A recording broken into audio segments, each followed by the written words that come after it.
Besides the natural beauty and splendour of Chiang Mai, this is what you come to see, the elephants.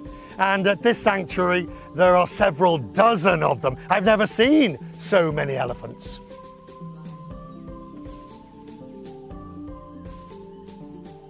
There are at least half a dozen elephants here, but as long as Lek is with them, they are perfectly quiet and docile.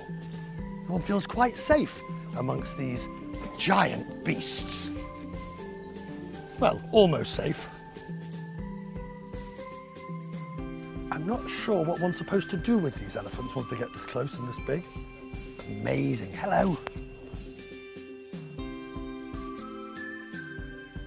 And this elephant absolutely just wants more. Eat what you've got.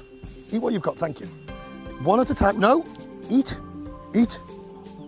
How many can they eat? Look, eat it. Oh, never mind. No.